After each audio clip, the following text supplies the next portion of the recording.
All right. Any questions about anything before we start? Will you be recording today's lecture? Yes, I will. So, any other questions? So, midterm is next week, next Thursday, in class. I put all the lecture notes and study materials on class, on CAT courses, so it should all be there.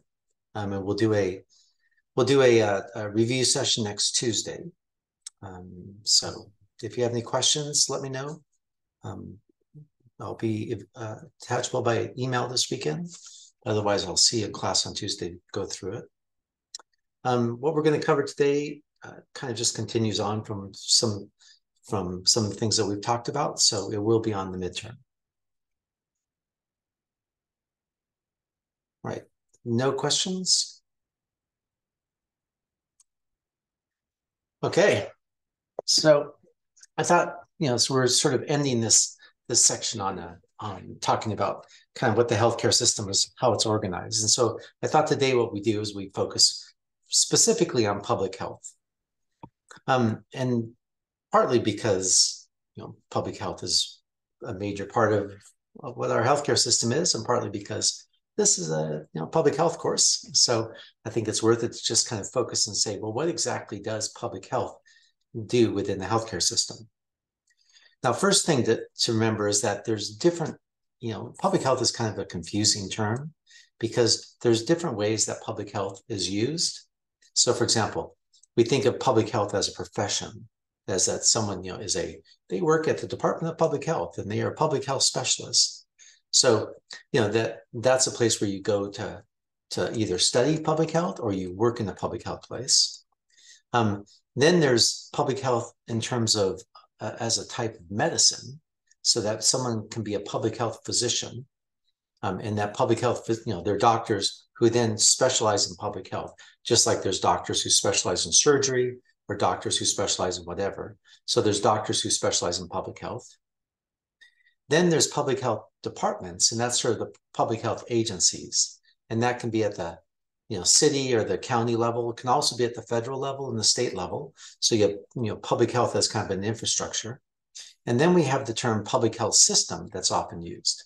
Where public health system, that's where we sort of refer to all the entire healthcare system. So that little chart or that little figure I've been showing where all the blue, it's blue with all the little dots of everyone in the healthcare system. That's the public health system. So it kind of gets confusing because oftentimes we'll talk about our public health system, but what we really mean is like all healthcare providers of hospitals and everything else. On the other hand, we also then talk about what's public health's role, by which case what we mean is just the public health agencies. So just, sort of where public health fits within that kind of broader healthcare system. So that's what we kind of want to talk about today. Well, what I want to talk about is I want to go through and sort of talk about, well, so what does the public health as the agencies, what's their role in healthcare? And then, what's sort of going to be the role going forward? All right, so I'll give you a brief couple slide review about what we talked about public health in the history lectures. So first off, public health began with drain sniffing. That was the primary thing. And then it kind of moves on from there into infectious and chronic diseases. And then and now we have sort of our current healthcare system. So if you look in the early days, like the pictures of the public health official or, the early kind of epidemiologists going out there and figuring out that the well was causing cholera, and then shutting down the well and cholera cases go down. That's, sort of seen as the start of public health. Well, a lot of what public health did early on was basically sanitation. So one of the key roles of public health, and frankly, one of the reasons why life expectancy increased so much during the 1980s and early 1900s was because of increased sanitation, better water, better sewage control, et cetera. So, public health, then that's where they kind of arise. Public health, as what we think of as now public health agencies, arose to kind of play that role of doing sanitation and things like that. That's why they're called drain sniffers. In the late 1800s, you have this public health kind of starts to look at bacterial and disease control. And from there until the 1900s, what public health does as an agency is they kind of focus on infectious diseases. So one of the big things that public health sort of started was back in the they were the ones who, when ships would come in into ports, is that they, before they would allow the ships to disembark, somebody would go out to the ships and see if they were having some type of contagious disease. And if they were having a contagious disease on board, then they would quarantine those ships. So that was what public health did at both especially in New York and Boston, was that they were the agencies who basically ensured that infectious disease wasn't going to be coming into the U.S. And then when the Spanish flu hit, then public health, as like a group of scientists now who specialize in disease transmission, they start to look at, well, what is it that's causing the Spanish flu? How can you go through and avoid it? So public health then kind of starts to take on that role of being more scientist-based in terms of looking at diseases and disease transmission, but primarily infectious diseases, right? I mean, they're not really doing that much in terms of chronic diseases and things at that point. It's mostly infectious disease. So the 1930s to 70s, as we talk about that being the increase in the golden age of medicine. And if you sort of say, well, that's where we have medical education changes dramatically, Medicare and Medicaid get introduced, better mental health training and mental health drugs. So a lot of things happen during that period. And if you say, well, what's the role of the public health agencies during that point? Well, not really that much, actually. I mean, most of the advances in medicine were occurring because of changes in treatments, which public health doesn't really do treatments, and then also changes in the healthcare infrastructure, like new hospitals and things like that. So what public health starts to do during this period is kind of fills in the gaps. So, for example, if you look at healthcare from up into the 1960s and 70s, and then say, so who wasn't getting healthcare? Well, it was people who were undocumented weren't getting healthcare, or people who were too poor to have health insurance or didn't have jobs that gave them health insurance. They didn't have it. So public health arises to start a safety net clinics. So most public health departments would have a free clinic that people could go down and get treated. And it was primarily for people who didn't have any type of health insurance. Also, public health sort of does childhood immunizations. Why childhood immunizations? I mean, because healthcare providers could do that. Well, because a lot of schools start to require that kids are immunized before they let them in school. So parents really, really want to get their kids immunized, and a lot of healthcare providers just didn't want to necessarily run child immunization clinics. So public health takes that up. Public health also starts to move into chronic conditions, and primarily in things like initially health promotion. So if you look at what public health is, the areas of public health, right? It's health services research, so looking at the healthcare system. It's health promotion, so how do you go through and develop campaigns for to promote health? It's epidemiology and biostatistics, and it's environmental health. Well, the health promotion aspect, it starts to focus more upon chronic diseases too, so that not just infectious diseases, not just trying to promote vaccinations, but they also move into chronic conditions. And so if you sort of ask, well, why is public health moving into chronic conditions? Because the healthcare providers, they can treat chronic conditions, they can do health promotion, they can promote healthy lifestyles for patients. So why public health? Well, it's because the sense was that healthcare providers, doctors and such, didn't really do a very good job in terms of chronic disease prevention and promotion of healthy lifestyles. And so public health kind of comes and fills that role. But the point is that what they're doing is they're filling gaps. And so that's what the role of public health becomes, is that all the way through, is that they're kind of just filling gaps that the healthcare system doesn't want to necessarily do. Well, 1970s to 1990s, that's where we talked about the era of DRGs and cost containment and adverse events, looking at quality of care, managed care. if you ask, well, what's the role, what type of special role did public health play in this? Not very much, really. I mean, public health as an agency wasn't really that much involved in any of these things, including up to this point. Like most public health agencies don't look at the cost of, they don't monitor the cost of healthcare, because that's not what they do, right? Public health agencies have a much more narrow focus. In the 1990s and early 2000s, when it was clinical guidelines and integration of care and such, again, public health didn't really have that much of a role. So, and then when the Affordable Care Act hit, when suddenly lots more people were getting access to healthcare, health insurance, is that the idea was that, oh, they won't need these safety clinics and things. And so public health spending actually got cut when the Affordable Care Act came through. So, what public health went through during the early 2010s after the Affordable Care Act came in is this question about, well, do we need to run any type of clinics? And the answer for lots of public health departments was no. And they closed down all of their clinics, TB clinics, TB testing clinics, child vaccination clinics, et cetera. They closed them all down. And they saw that, well, what their role might be is just that if they found people who didn't have health insurance, is that they would try to direct them to Medi-Cal, and they would try to direct them to an FQHC to get healthcare. And the other thing that sort of happens during this period is that a lot of the work that public health does the way it's funded gets changed. So prior to the Affordable Care Act, the way that most public health departments got funded is they got an allocation from the state. So the state would just give them a chunk of money, and then it was up to the public health department to decide how they want to spend it. Well, what happened after the Affordable Care Act is that the state basically took away most of that discretionary type of funding. Instead, what they did is they told public health departments, oh, we want you to, we're going to put out grants and contracts. And so you've got to go ahead and apply and just put in to do this contract.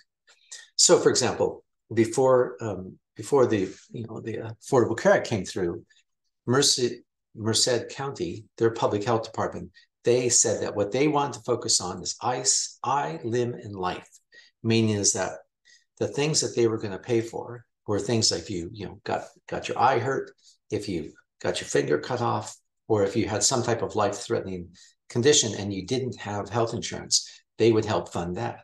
But they wouldn't fund things like diabetes care or things like that, right? They just had their own priorities. What happened after the Affordable Care Act comes through and the way that their funding changes is that then the CDC might put out a call for public health departments to provide diabetes prevention. And so then the local public health department would basically write a little application, a grant application that says, we want to go ahead and provide diabetes education. And so then the CDC would give them some money, and then they would use that to do whatever they're going to do. And the state, they would use that to just do diabetes prevention. So the idea is that they couldn't just take the money and do what they wanted with it. They had to fulfill the contract. And the state did the same thing. The state starts to give a lot more money where they say, we're going to give money for this type of purpose, and we want you to write an application to tell us how you're going to use it. And then they would give them the money. But then the public health department had to basically go through and do what was in the contract. So what that meant is that from a public health standpoint, from a local agency standpoint, what they did changed a lot from trying to figure out what the community wanted and then doing those things to seeing what the funding was going to come down for and then doing what the funding is. So a lot of public health agencies to this day, especially small public health agencies, they basically just go grant to grant. And so when the state says that they want something done on diabetes prevention, then they do something on diabetes prevention. And when the state says they want something on tobacco control, they do something on tobacco control. So that's kind of what public health agencies kind of look like, local public health agencies look like.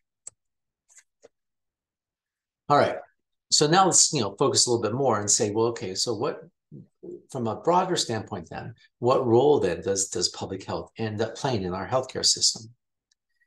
Well, if you look at, we're going to talk about different kind of levels at this point, right? We're going to talk about federal levels, state levels, and local levels. And that at each of those things, you can ask, well, are the public health agents, who is it that's providing from the government that's providing healthcare? who's monitoring the health of the population, who evaluates, whether healthcare providers are doing a good job, and then who does things that are focused on kind of the public good type of things. And I'll explain what I mean by that. All right, so take first the federal. So, federal is the, in Washington, the federal government. The main agency in the federal government is Health and Human Services. And so the Health and Human Services then has a whole number of different type of agencies under it, including the CDC. So the Center for Disease Control, that's one of the agencies under HHS.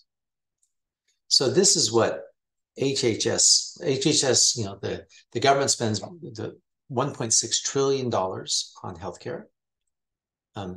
So 1.6 trillion, of which 51% goes to Medicare, 33% goes to Medicaid, and then other mandatory programs, etc. Child's health programs is about 5 and 7%, and then they have some discretionary programs as well. But what it means is that for most of this money is Medicare and Medicaid. So most of the money that the government spends is not the CDC, it's Medicare and Medicaid type of funding.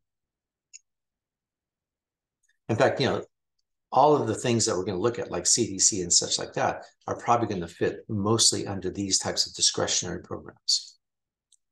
Okay, so the types of programs that are under the Health and Human Services is the Administration for Child Families, which gets basically $49 billion a year and has all these different programs. They do things like child support and adoption assistance and foster care and things like that, all sit under that. Administration for Strategic Preparedness and Response.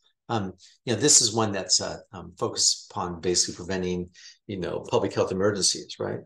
So you might think to yourself, gee, isn't that what public health departments do?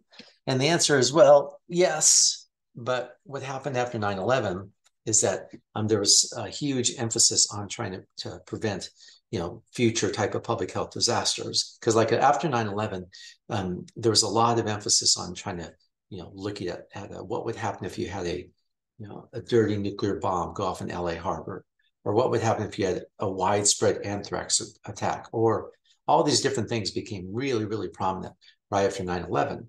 And so what the government did is that the government put a lot of money into this agency for strategic preparedness and response. And so it means that, you've got kind of a couple different type of agencies then. You got the CDC, they do emergency preparedness. And you've got the Agency for Strategic Preparedness and Response, they do emergency preparedness. So it starts to become a bit tangled. The Agency for Healthcare Research and Quality, that's an agency that's essentially the people like me would go work in AHRQ. They do all the, they're supposed to be looking at the healthcare system, evaluating the healthcare system.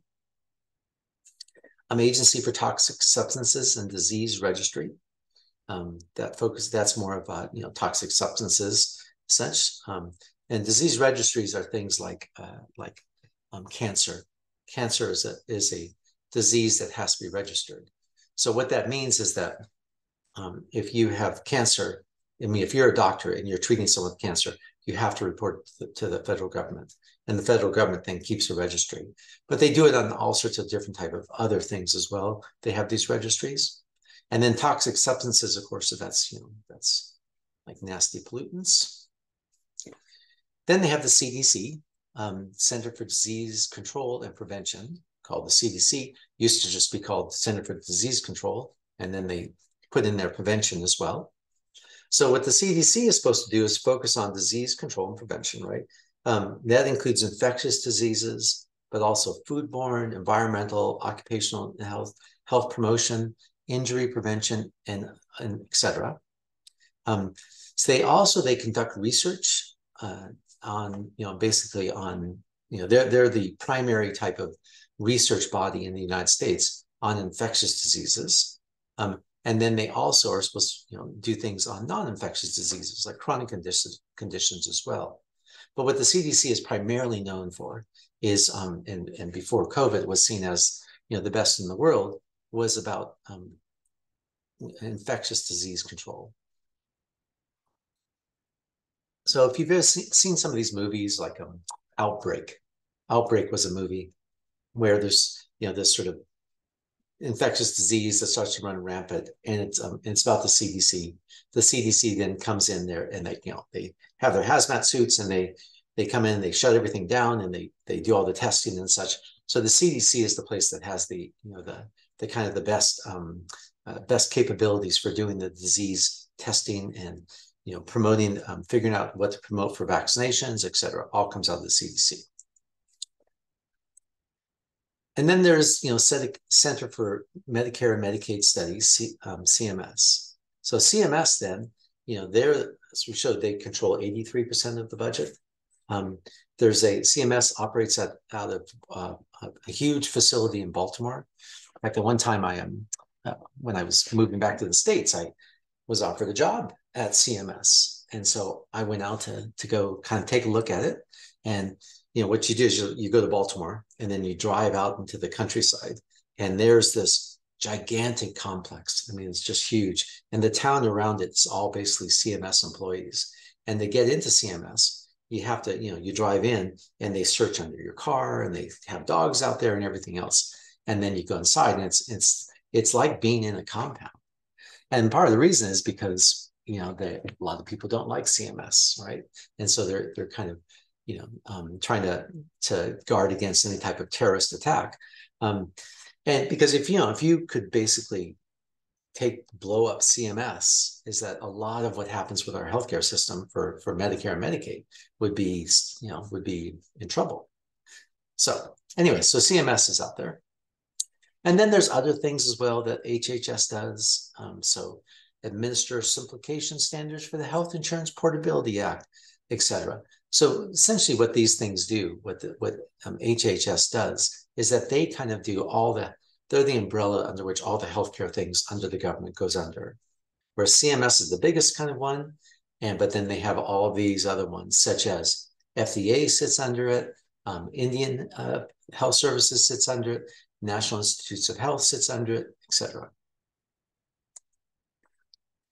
So if you sort of, take a step back, what the federal government really does is that they operate 6 major type of healthcare programs.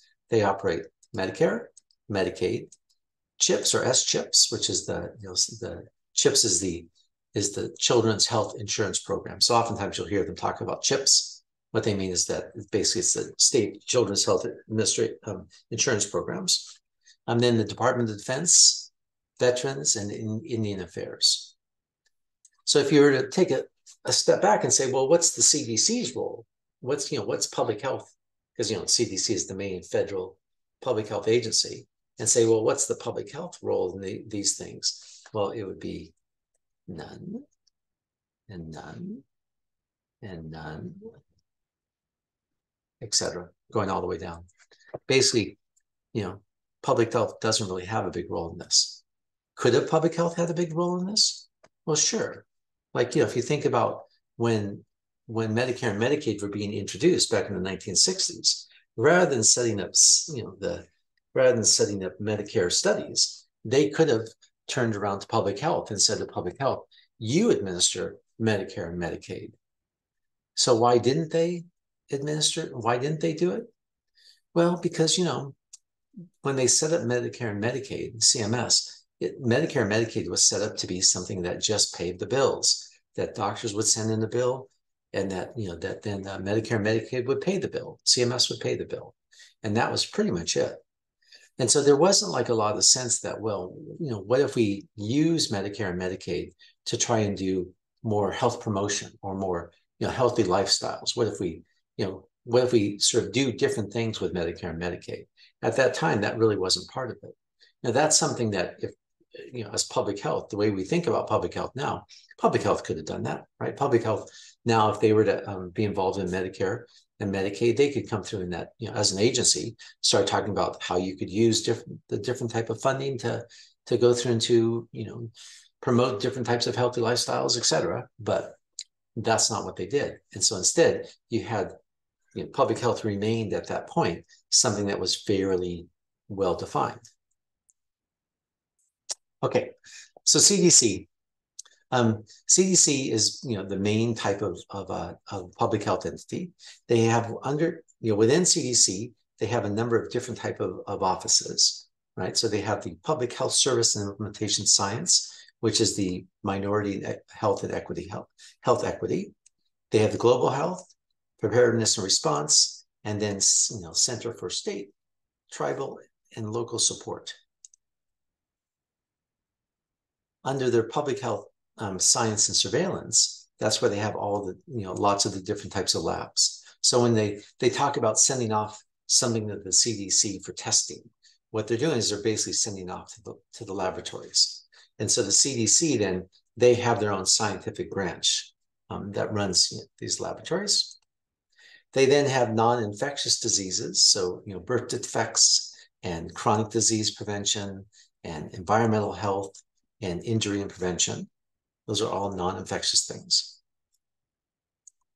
And then they have their infectious disease branch. So infectious disease branch is like the National Center for Immunization and Respiratory Diseases. That's, was very prominent under COVID. National Center for Emerging and Zoonotic Infectious Diseases, the National Center for HIV, AIDS, viral hepatitis, etc. And then they have their OSHA, their National Institute for Occupational Safety and Health.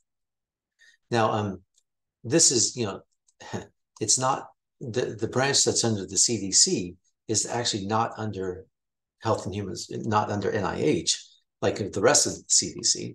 It's actually under OSHA, which is the, OSHA is a branch of Health and Human Services. So it's kind of split a little bit. If you sort of say, well, what's the role of CDC in terms of that? Well, what CDC, is not taking the major role in terms of OSHA. But what they're doing is that they're kind of coming through and doing just supporting OSHA.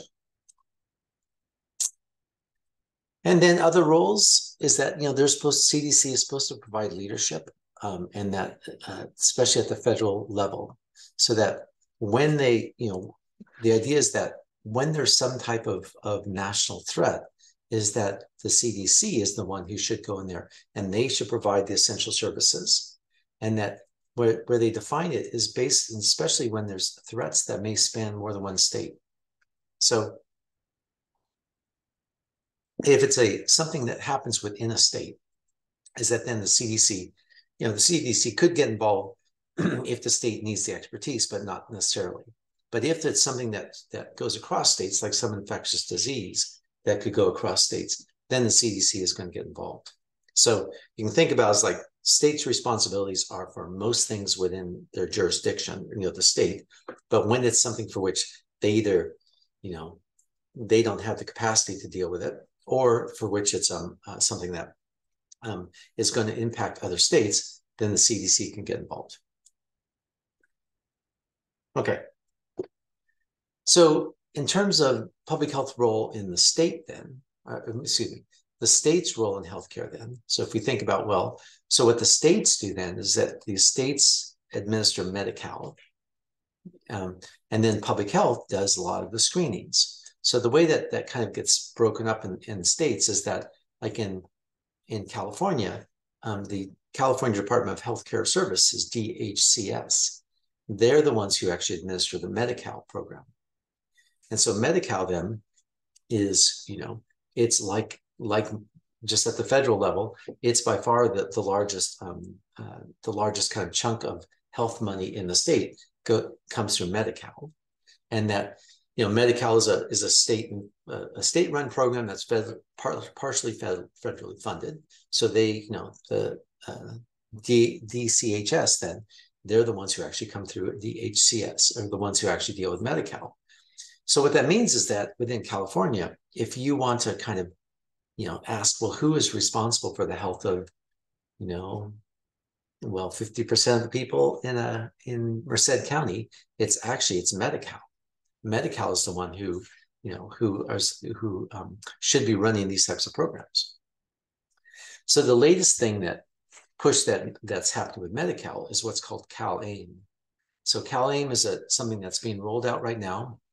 And what you see with CalAIM is that it's a program that what they're trying to do is they're trying to get the Medi-Cal purchasers to, so the way Medi-Cal is administered is that, the Department of Health Care Service, DHCS, they have all the money for Medi-Cal.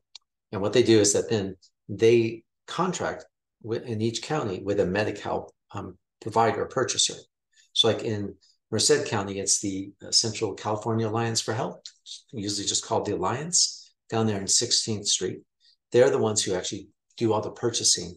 That, like, by purchasing, I mean, if someone goes on Medi-Cal, goes to Mercy Hospital, it's the the Alliance is the one who actually pays Mercy Hospital for it. If someone goes to Golden Valley, the Alliance pays Golden Valley for it. So the Alliance is the one who actually does all the paying for this, which means that they have a lot of power. Because if you're the one who controls the money, is that then it tends to be that healthcare providers start to listen to you. So healthcare providers, they are very much tuned into what Medi-Cal is doing, because the payments that they get from Medi-Cal is going to determine the payments they get for 50% of the people who they're treating. So Medi-Cal, what they've started to do is that they've started to implement what's called CalAIM. So what they've told these Medi-Cal purchasers is that they need to go through and to start to develop services for the homeless population. And so the homeless population then, if you think about, well, what type of agencies deal with homeless population? Well, it's usually within a county. It's not only the Medi-Cal, but it's also, the Health and Human Services in each county and these different type of agencies. So it means that suddenly under CalAIM, what they're looking for is that, for these agencies to start working together. So keep that in mind, because we'll come back to it in a couple of weeks. Okay, so the state then, they contribute. So California contributes about 14% of national healthcare expenditures, which is not surprising because California has the biggest state. And then what the county does then, the counties, well, some cities and counties, they have their own kind of services that they run. So like in Mariposa here, Mariposa County has John C. Fremont Hospital. But John C. Fremont Hospital is actually a healthcare district, which means that they're responsible for more than just the hospital. They're responsible for kind of other kind of healthcare within the region, and that within the county of Mariposa. So they're do primary care and all the other things that kind of go along with with running a healthcare agency services within the county. This district is involved in that. Public health in Mariposa then is a separate entity. So public health, works with the healthcare district, but they're different from the healthcare district. So if you look like down in Los Angeles, you have Martin Luther King Hospital and you have USC Medical Center. I think those are the two that are basically run by the county. So they're not run by public health within the county. They're run by by the health departments within the county. In a couple places, the healthcare departments and the public health agencies are the same thing.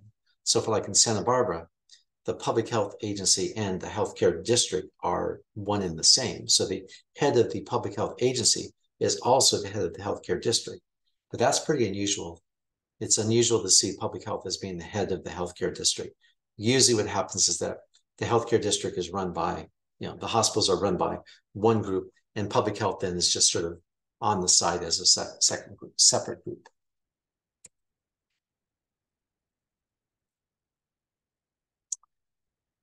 Okay. And, in terms of how then, what's the relationship between the state and the local public health departments? So the state public health departments is the California Department of Public Health. So they're responsible for going through and for kind of doing things like when COVID hit, the state was the one. The CDPH is the one who sort of is trying to organize all the responses from the counties. So counties, states differ in terms of how the relationship between the state public health department and the local public health departments. In some states, the state public health department is essentially the only entity, and that counties then are just part of the state. So it's almost like the state has an office in each county. That's not the way it is in California. In California, there's a decentralized type of system, which means that you have a state public health department and then you have a local public health department. And the state public health department can't really tell the local public health department what to do. Local public health department, they answer to the supervisors or to the whoever the organized the politicians in the county. So, for example, in Mariposa here, the public health department, they answer to the Mariposa supervisors.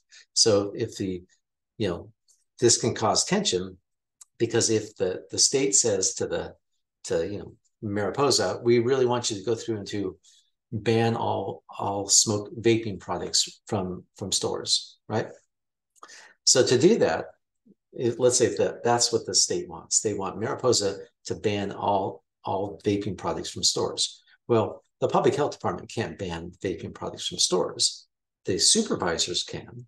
So what it means is that the public health department, the local public health department, has to go to the supervisors and say to the supervisors, hey, why don't we ban all vaping products in stores?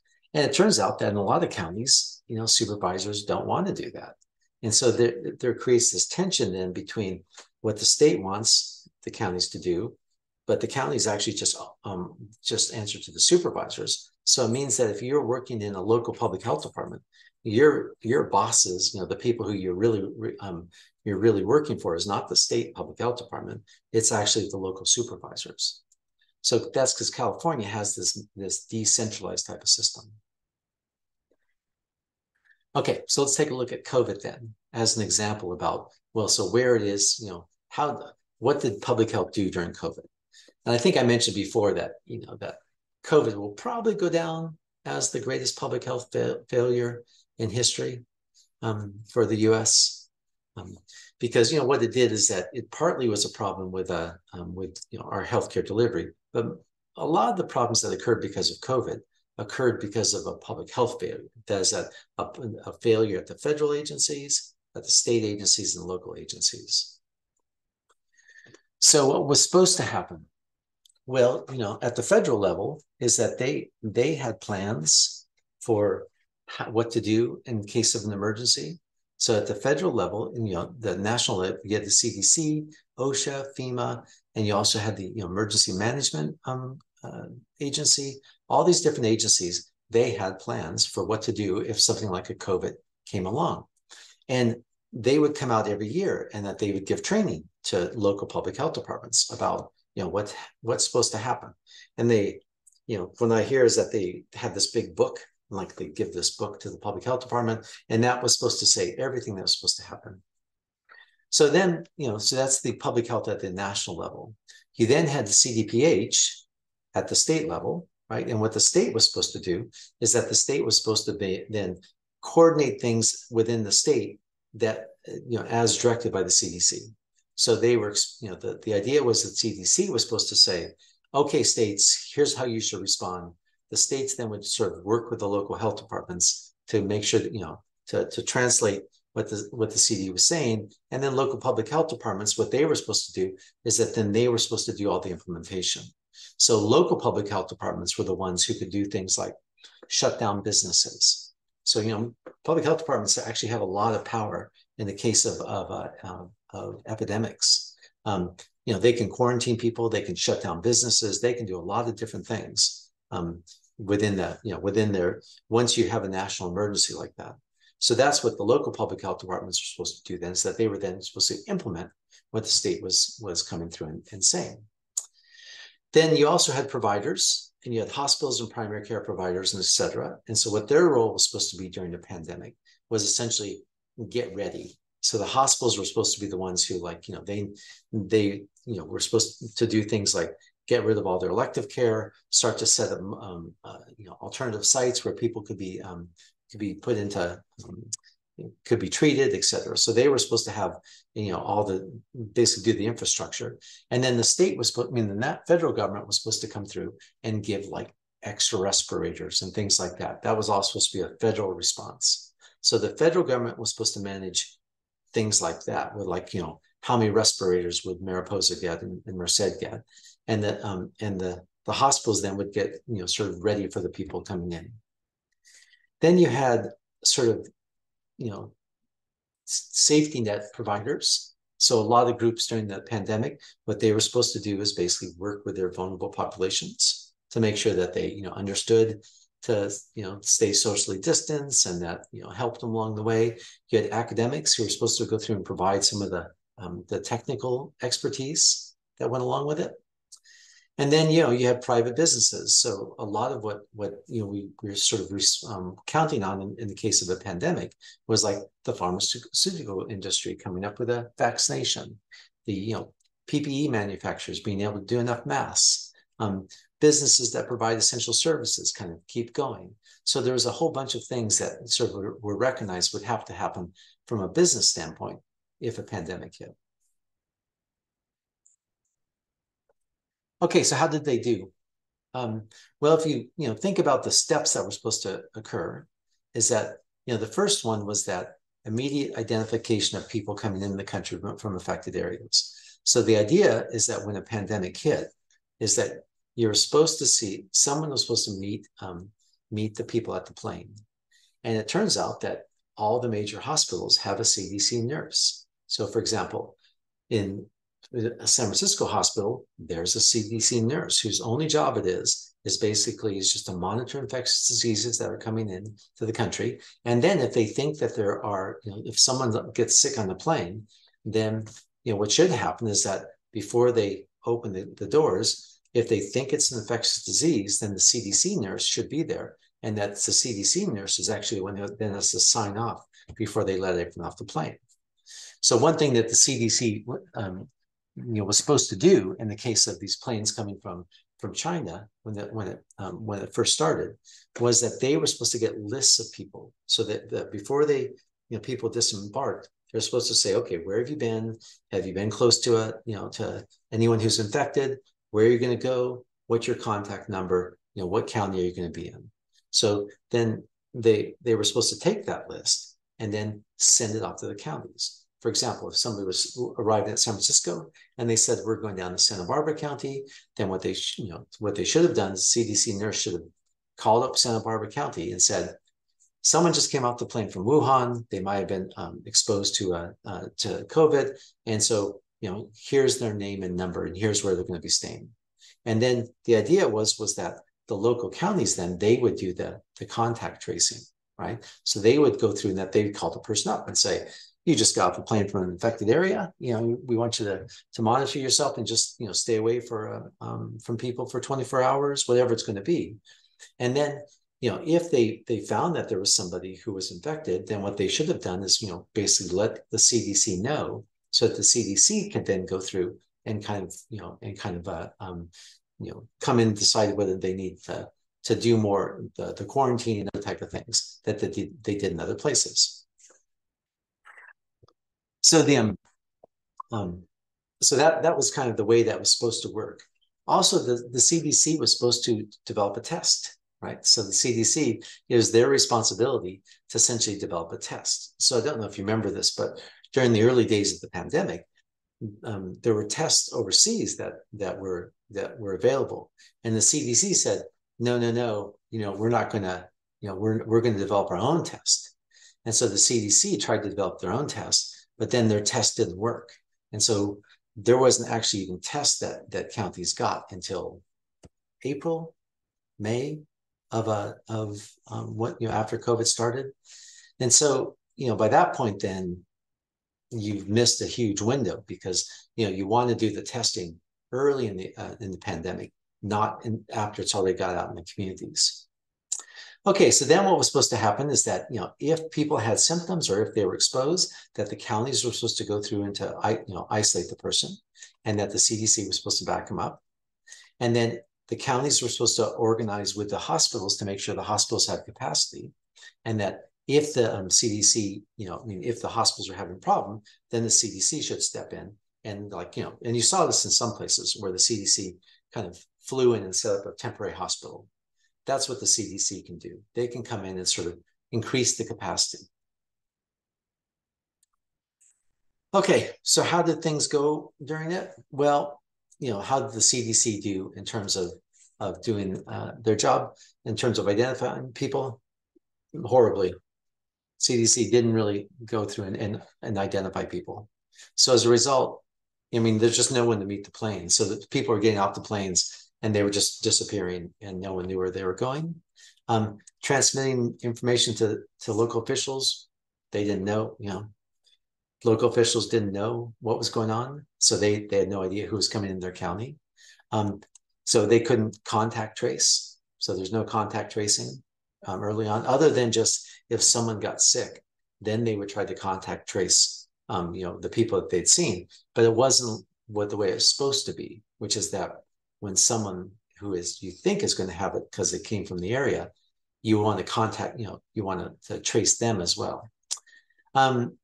Isolated with symptoms, that was problematic because there was confusing guidelines that came, that came down from CDC in terms of what to do if people had symptoms. And so I was on a couple of these calls with the county and the state, and the county public health officials were kind of saying, well, wait a minute, where are we going to do testing? And who's supposed, how long are they supposed to isolate? And the state would change what they said from week to week. And the states were changing because what they were being told from the CDC was changing.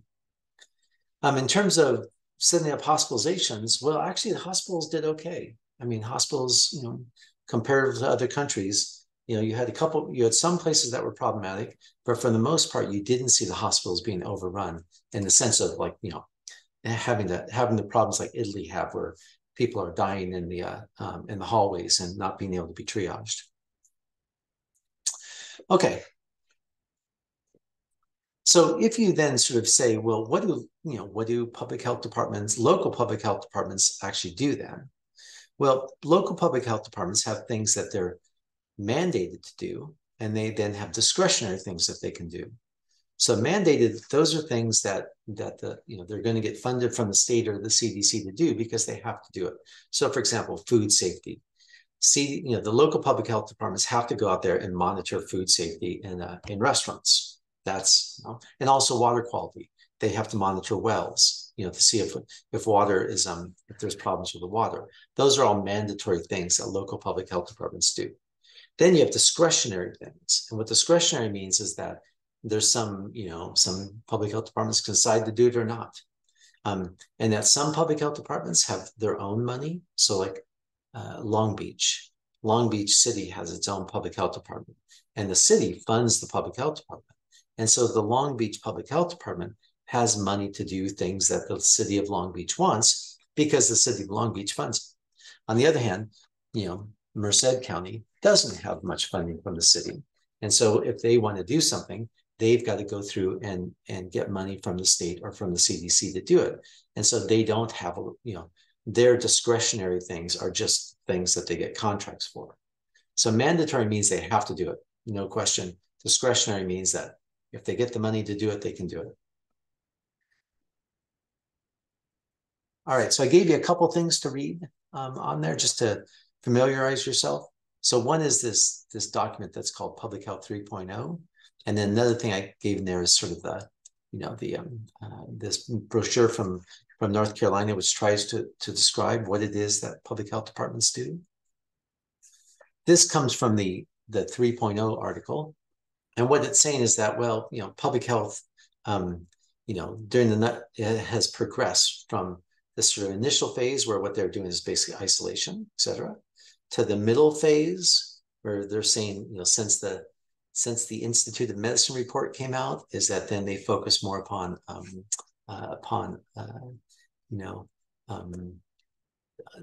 chronic disease prevention, things like that. And now they're saying that they're moving to a new phase where what they're doing is they're doing a lot more of engaging multiple sectors. So let's see what that means. Well, these are what's called the 10 essential public health services. So if you ever get a job in the public health department and they start talking about the 10 essential public health services, this is what they are referring to. The reason why these things are important is because public health agencies, they almost have to get what's called accredited now. And to be accredited, what they have to do is they have to show that they are doing all the 10 essential public health services. So first one, monitor health status and identify and solve community health problems. Well, they do that with their needs assessments and then their implementation plans. Diagnose health problems and hazards in your community. Yep. inform, educate, find, mobilize community partnerships. So this, what they have to show there is that they're doing something that has some type of partnerships with other type of, between like Mercy and Golden Valley. They're trying to connect them. Develop policies and plans, enforce laws and regulations, link people to personal health services, right? So this is saying is that one of the essential things they have to do, if that somebody comes in and they don't have healthcare, is that you try to get them Medi-Cal, and that you then also try to get them into Golden Valley. Ensure a competent workforce, and then evaluate the effectiveness of personal and population-based services. Well, what this is supposed to mean then is that they should be going through and seeing kind of how good of care is Golden Valley producing. Most of them don't really do that, right? But in theory, that's what they should be doing. And then research new insights and innovations. So it's actually really tough to find out exactly what public health departments do. However, there was a couple years ago, there was a San Bernardino County, no, Santa Ana County, or Santa Ana City was thinking about starting their own kind of a public health department. So, like if you think like Long Beach has its own city, has its own public health department, but Long Beach is actually in LA County. But what Long Beach wanted to do is they didn't want to just have the, be part of LA County. So they started their own. Well, the same thing, Santa Ana thought the same thing. They thought, well, we would like to have our own public health department.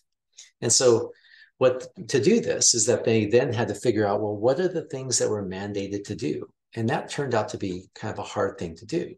So they, brought in all these consultants to try to figure out what is it that as a public health department that we would have to do. So this is the list then that came out of that about what our public health departments mandated to do. So here we have 4 different areas, right? We have health assessment and epidemiology.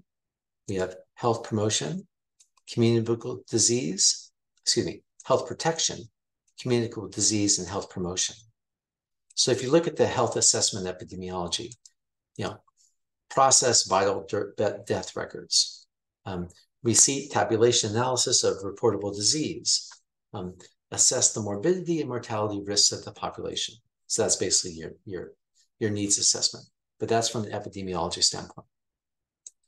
In health protection, inspect food facilities. So this is mandated. They have to go through and they have to look at restaurants and food safety. Environmental inspections, tattoo body art regulation. Never knew that tattoo shops were under the public health had a special line under public health enforcement. But I guess you can get hepatitis from tattoos. So I guess so. Medical marijuana, other controlled substances, tobacco control, housing inspection, water systems, wastewater, solid waste facilities, animal control, lead poisoning, hazardous waste, go down the line. So those are all things then that public health departments have to do. And under communicable diseases, you have immunizations, infectious disease control investigation, disease outbreak, sexually transmitted diseases, occupational health, laboratory services. So public health should have their own, some type of capabilities for laboratory services, and then tuberculosis. And then the final one is health promotion, tobacco, maternal health, CHPD, which is basically school-based, public health nursing, oral health, and health education. So that's what public health departments basically have to do, and that they're mandated to do a lot of these things. And the other one, and there are very few that you would sort of in that list that you would say is purely discretionary. That said, turns out that what's mandated and what's not mandated, it's kind of there's fuzzy. So for example, if you're mandated to do disease surveillance, is that, well, how could you do that? Well, one way you could do is that you could go out there and do TB testing asymptomatic TB testing in the community. So you could really look to see, can we figure out how many people out here have TB who aren't in the system? Or what you could do is you could just report the number of people who doctors sent to you. Both of those kind of fit the bill of infectious disease reporting, but in one case you're doing a lot more than the other. So even within this type of what's mandatory versus what's mandatory, there's a lot of wiggle room. So some things, yes, they have to do like wastewater treatments and food safety and things like that. Those things, without a doubt, they have to do. But then there's all these other things that kind of they do, kind of that they have some discretion how they do. How do they make decisions about what to do? Well, like I said, for things that are mandatory, they have to do. For things that are not mandatory, well, then they have then the question is, well, how do they decide what to do with those? So it turns out that for a lot of smaller public health departments, they don't have much say in it. They just get contracts. So if they get a contract to do something, then they do it. But there are some cases where they get some additional money. Or think of it this way, is that if they want to decide what type of money to go for, what type of projects to go for, is that then they have some type of discretion in terms of what they're gonna go for. So the question is, like, how do they decide what they're gonna do? Even, they have to do mandated stuff, but beyond that, then they're gonna make a decision about what they want to emphasize. So there are different ways that public health departments can do this, can decide kind of how to go through and make these decisions. So the most common way that's done is that they basically just do what they've done in the past. So if you look at over time what public health departments do, oftentimes public health departments kind of do the same thing. And so that could be, maybe it's because they've gone through and that they've identified the true needs in the community, or maybe it's just because it's really hard to change programs, is that for whatever reason, they do it that way. Another way they could do it is they could basically just, ask the supervisors what to do. And that's, ultimately what they have to do, because the supervisors have to approve basically whatever they're doing. And so, ultimately the supervisors have to agree to it, but they could just not try to advocate for anything and just let supervisors decide what they want to do. The other thing they could do is that they could try to identify, well, what are the main core things that we should be doing? And so that's the point where they try to go through, and that they're actually trying to figure out what are the needs in the community and what are the things that we really should focus on. So how do they make this decision about the things they focus on? Well, what they do is that they go out there and they do a needs assessment, and the needs assessment, then they decide what kind of issues that they're going to highlight in their needs assessment. And then they come up with a plan, an implementation plan that says how they're going to address these needs. And sometimes the needs assessments matches the implementation plan. Sometimes the things they say they're going to do, don't have much relationship to the needs assessment, but somehow they go through this process of trying to identify, they do identify what are the core things we're going to do. So if you look at counties, you can see, like, if you ever want to get a job in a county, the thing to do is to go online and look at their needs assessment and their implementation plan and their strategic plan and see what they say that they're doing. That will tell you a lot about what this county is kind of focused on. So, if you're going to go and get a job in Tulare, you're going to deal a lot with homeless, people with low income who have heat problems and problems of sort of being in an agricultural region. On the other hand, if you get a job in San Francisco, they're going to have different types of needs because they have different population that you're trying to serve. So that's essentially going through and do a needs assessment. Then is that you're trying to go through and sort of identify exactly what the needs are, and the idea is that then you sort of come up with a decision about how to do it.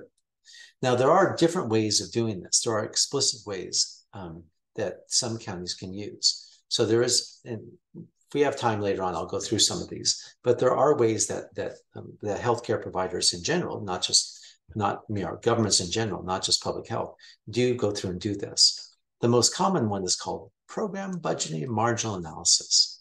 So if we have time later on, I'll go ahead and tell you about that. But for now, just be aware that counties then have this, that this question about how counties make decisions is kind of, it is a question that counties have to deal with.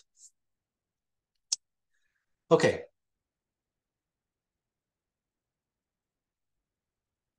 Let's see. Maybe rather than go through this, we'll kind of stop there. So that's kind of what, that's the big picture overview of public health departments and public health in general and how public health departments work. Any questions about anything?